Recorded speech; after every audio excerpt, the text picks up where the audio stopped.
কিছুদিন আগে আমাকে একজন তথাকথিত আলেম সাহেব বলতেছিল, চলো নামাজে যাই। বলছি না, আমি নামাজে এখন যাব না, আমার কাজ আছে।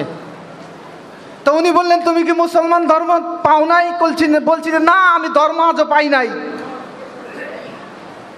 তখন উনি বলছে, তোমার বয়স অনেক হয়ে গেছে, তুমি আজও ধর্ম পাও নাই, কি বলতেছো? আমি বলছি, হ্যাঁ, আমি ধর্ম পাই নাই।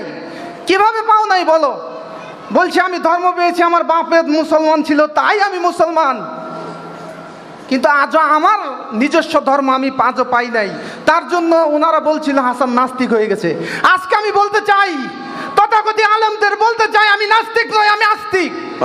আমি আস্তিক, আমার সৃষ্টিকর্তা আছে, আমার সৃষ্টিকর্তা মহান রব্বুল আলামিন, যিনি আমাকে সৃষ্টি করেছেন। আলহামদুলিল্লাহ, আলহামদুলিল্লাহ। এই মিডিয়ার মাধ্যমে বলতে চাই তথাকথিত আলেমদের, মাশাআল্লাহ, আমি খুঁজতেছিলাম মাশাআল্লাহ, আমার ধর্মটা কি। আমার ধর্ম মানবতা, আমার ধর্ম মনুষ্যত্ববোধ, আমার ধর্ম চেতনাবোধ। আমি আগেই পেয়ে গেছিলাম, শুধু খুঁজতেছিলাম আমার যোগ্য একজন নেতা।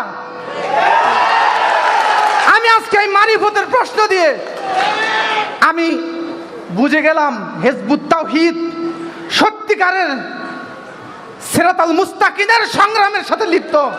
তাই আমি এই সংগ্রামের সাথে জানমাল দিয়ে আমার বাকিটা জীবন সংগ্রাম করতে চাই। আপনারা অবশ্যই আমার জন্য দোয়া করবেন। আর সবাই নিজের হাতে লিখছেন যে আমি হিজবুত তাওহীদে যোগদান করলাম। আমি করলে কি হবে? আমি তো আল্লাহর বান্দা। আমার আল্লাহ আমাকে বান্দা বলে স্বীকার করে কিনা আমি আজও জানি না।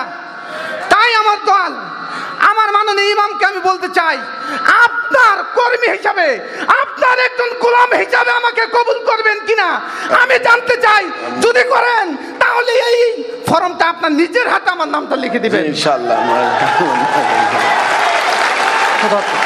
আপনি আচ্ছা, আমি সিগনেচার করে দিই। আপনি